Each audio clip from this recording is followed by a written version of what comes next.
व्याख्या करते हुए कहा था, उसने अपनी प्रमुख जो उसका प्रमुख ग्रंथ था प्रिंस, मैकियावेली की सबसे प्रमुख रचना है प्रिंस, जिसमें उसने मानव स्वभाव का उल्लेख किया है। तो मानव स्वभाव का उल्लेख करते हुए प्रिंस में कहता है कि सामान्य रूप से मनुष्यों के बारे में यह कहा जाता है कि वे कृतघ्न, ढुलमुल, झूठे, कायर और लोभी होते हैं।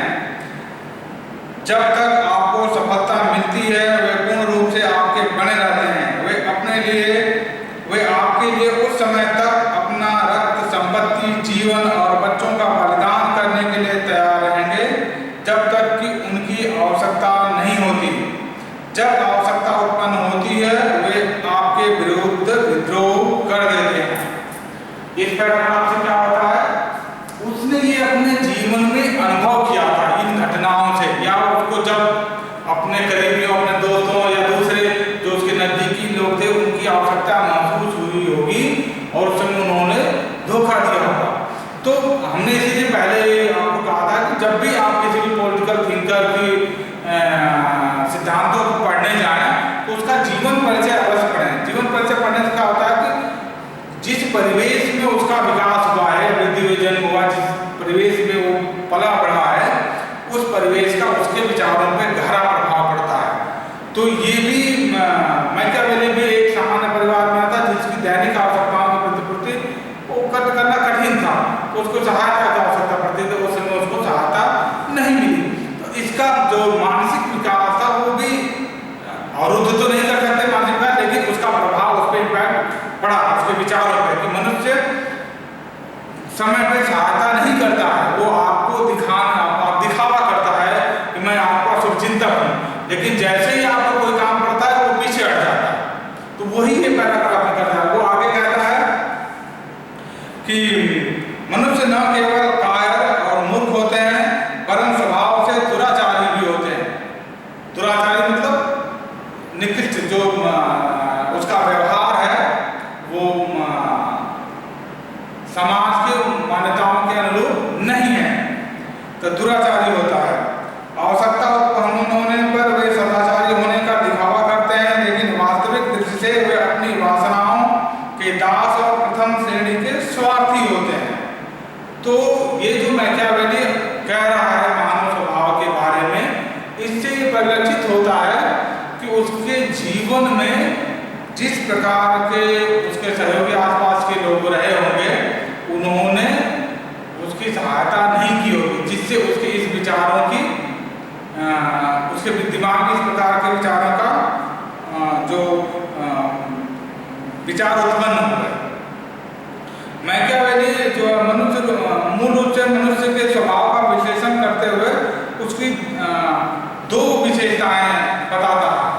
पहला है स्वार्थ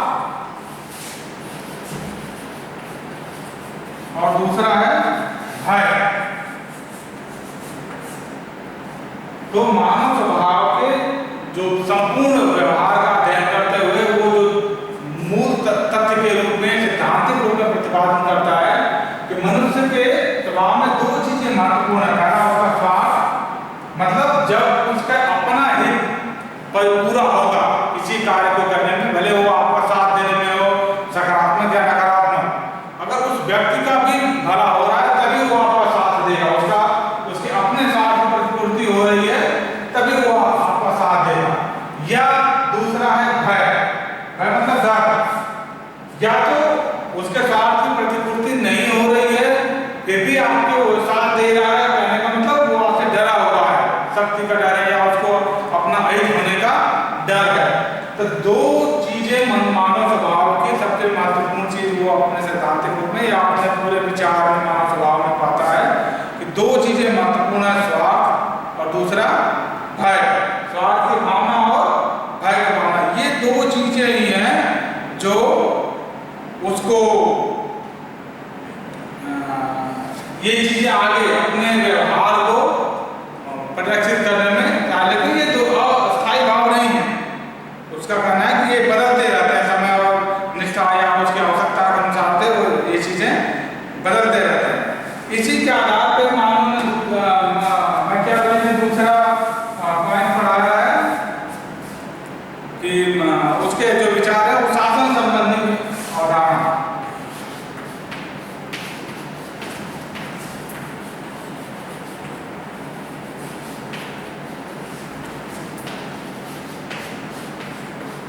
वो कहता है कि मनुष्य जिस राज व्यवस्था में रहता है वो कैसे काम करेगी, वो राज व्यवस्था कैसे काम करेगी। तो कहता है मनुष्य जब स्वभाव से बुरा, स्वार्थी, चालू, झगड़ालू है तो उसे नियंत्रित रखने के लिए शासन का स्वरूप तदनुसार निरंकुश हो सकता होना होगा या होना चाहिए।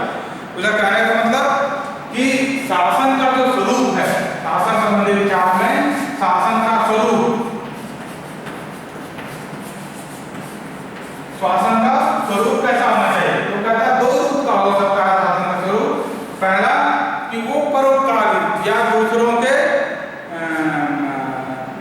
हित के लिए काम करे बिना लोग के, और दूसरा और इसमें ये कह सकते हैं कि शासन का स्वरूप जो पहला स्वरूप होगा वो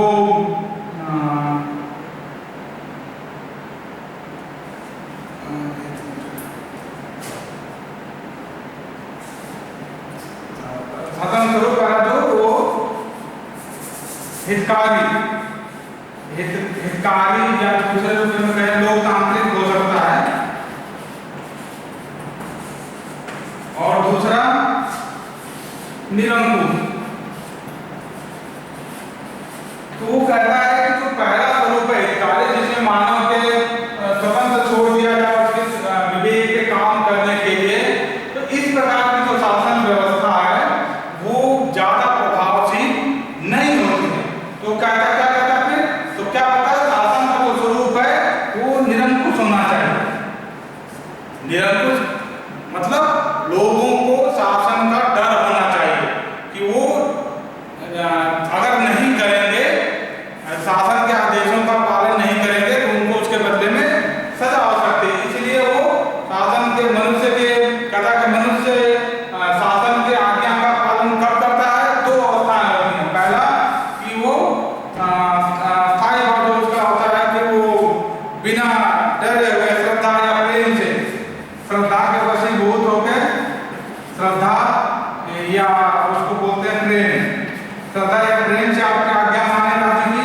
या दूसरा भय या आतंक के वशीभूत होकर और राज्य की आज्ञा का पालन करें।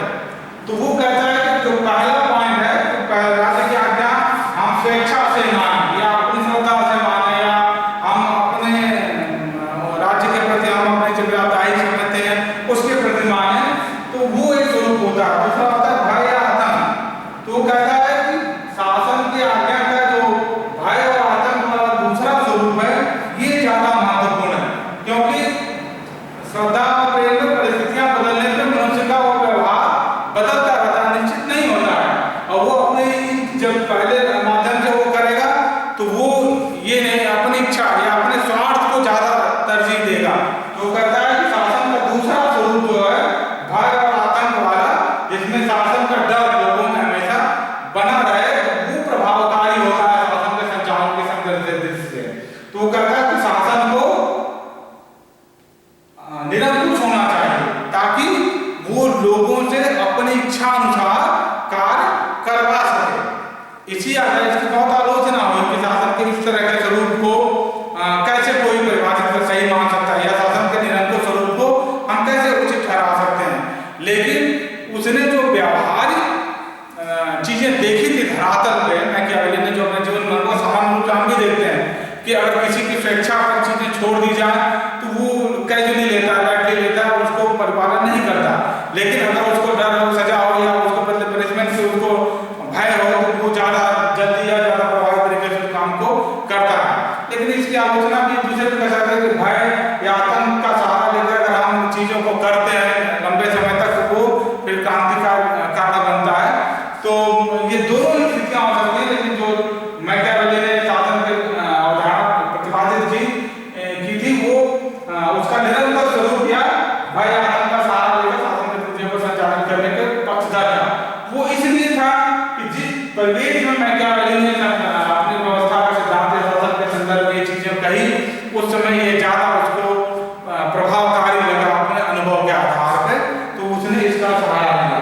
लेकिन आज के संदर्भ में हम ये नहीं कर सकते हैं कि हम इस प्रकार के राज्य की परिकल्पना को स्वीकार करें। लेकिन जिस समय इन्होंने दिया वो ज़्यादा था। लेकिन मैकियावेली के विचारों का मत इस संदर्भ में है कि उसने ये जो कहा वो प्राथमिक स्तर पे व्यवहारिक ज़्यादा दिखता है हमको कि ऐसा होता है और हो सकता है अगर हम करें तो। लेकिन लोग चूँकि आज के समय में लोकतांत्रिक अवधारणा या लोकतांत्रिक राज्य के स्वरूप को अधिकांश देशों ने स्वीकार किया अंतर्राष्ट्रीय स्तर पे, तो हम ये नहीं कर सकते कि ये हम इस निरंकुश स्वरूप को अस्वीकार नहीं कर सकते। तो ये थे मैकियावेली। ये वीडियो आपको अच्छा लगा तो लाइक और शेयर करना ना भूलें। जय हिंद, जय छत्तीसगढ़।